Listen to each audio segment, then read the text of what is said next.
নমস্কার, করুণা রান্নাঘরে সবাইকে নমস্কার। সবাই কেমন আছো? আজকের আমি একটা রেসিপি নিয়ে এসেছি। প্রথম আজকের আমার, সবাই তো পরোটা খাও, একটা সাধারণ বাড়িতে থাকা উপকরণ দিয়ে আমি একটা পরোটা বানিয়ে দেখাচ্ছি। পালং পরোটা। চাইলে পরোটা আটার সঙ্গে করতে পারো, ময়দার সঙ্গে মেশাতে পারো। আমি এখানে আটা নিয়েছি, সাথে অল্প জিরা নিয়েছি, গোটা জিরা,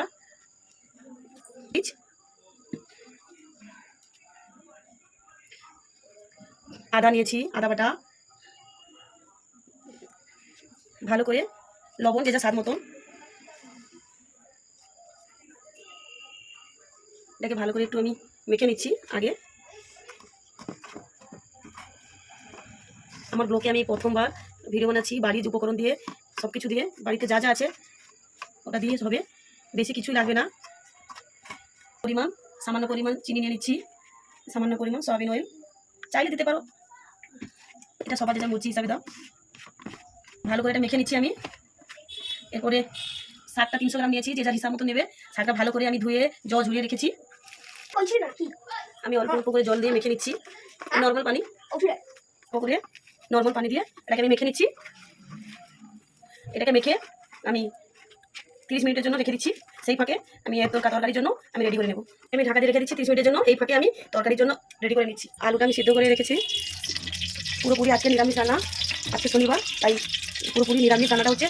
আলু তরকারিটা আমি করে নিচ্ছি, আলুটা সিদ্ধ করে রেখেছিলাম। এক এক করে আমি দিয়ে দিচ্ছি। তেলটা গরম হতে যতটা সময় লাগে। এখানে একটা এলাচ, এক টুকরা দারুচিনি, একটা লবঙ্গ, একটা এলাচ, কারি পাতা, দুটো কাঁচা লঙ্কা, একটা তেজপাতা, একটা শুকনো লঙ্কা নিয়েছি আমি। এক এক করে দিয়ে দিচ্ছি। গরম মশলাটা দিয়ে দিচ্ছি, তেজপাতা, কাঁচামরিচ দিয়ে দিচ্ছি, দিয়ে রেখেছি, আদা দিয়ে দিচ্ছি। মশলাটাকে কষিয়ে নিচ্ছি। এক করে গুঁড়ো, লাল মরিচের গুঁড়ো, তো জিরে গুঁড়ো একসঙ্গে করা আছে, একসঙ্গে দিয়ে দিচ্ছি। অল্প করে পানি দিয়ে দেবো। মশলাগুলো কষিয়ে নিচ্ছি করে একটু কাসুরি মেথি দিয়ে দিচ্ছি, চিনি দিচ্ছি। তোমাদের ভালো লাগলে দেবে, না হলে দেবে না। আমার তো একটু ভালো লাগে চিনি দিলে, টেস্টটা ভালো আছে, তাই দিয়ে দিচ্ছি।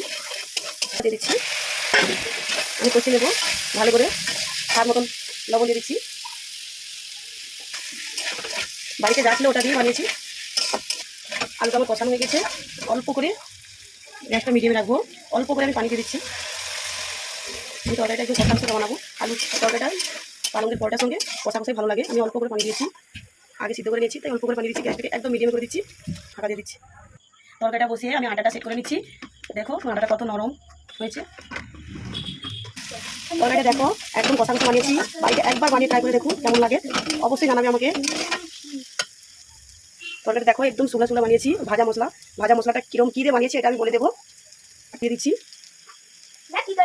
দেখুন তরকারিটা দেখতে কত সুন্দর হয়েছে, খেতেও এতটাই টেস্টি। একবার বানিয়ে দেখুন কেমন লাগে, পরোটার সঙ্গে, লুচির সঙ্গে, সবের সঙ্গে চলবে। দেখো কতটা সুন্দর লাগছে দেখতে। এটা পুরোপুরি নিরামিষ, চাইলে বাড়িতে একবার বানিয়ে দেখতে পারো। আমার পরোটার জন্য সব রেডি। আটাটা যে মেখে রেখেছিলাম এটা পুরোপুরি রেডি। আমি তাওয়া গরম করতে বসিয়ে দিয়েছি। এখন আমি বেলে নেব।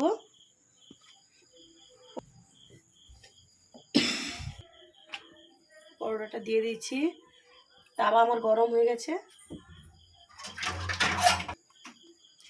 ভাজতেটা একটু সময় লাগে, কারণ এতে শাকটা আছে, সেই কারণে গ্যাসটাকে মিডিয়ামে রাখবে। মিডিয়ামে রেখে ভালো ভাজবে, আস্তে আস্তে করে ভেজে নিচ্ছি। ভাজতে একটু সময় লাগে। তেল দিয়ে দিচ্ছি। ঘি যদি থাকে দিতে পারো বাড়িতে।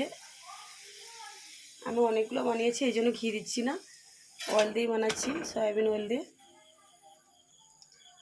আমার একটা পরোটা হয়ে গেছে দেখো। এক এক করে সবগুলো এরকম ভেজে নেব। আমি পরোটাগুলো হটপটে রাখছি না, কারণ এটা তো আছে পালং শাক, তো এমনিতেই নরম সবাই জানো, তাই পালং শাক আছে, এই কারণে আমি হটপটে রাখছি না। হটপটে রাখলে পরোটাটা একদম নরম হয়ে যাবে, সেই কারণে এইটা দেখিয়ে দিই আগে, তারপরে আমার এক এক করে সব পরোটাগুলো হয়ে গেছে। দেখুন দেখতে কতটা সুন্দর হয়েছে, খেতেও অতটাই সুন্দর। প্লিজ একবার বাড়িতে ট্রাই করো, দেখো কেমন হয়েছে বাবু।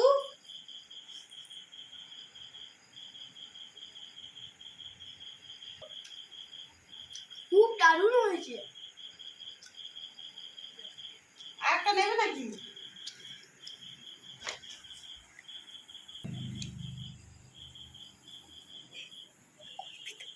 খুবই ভালো হয়েছে।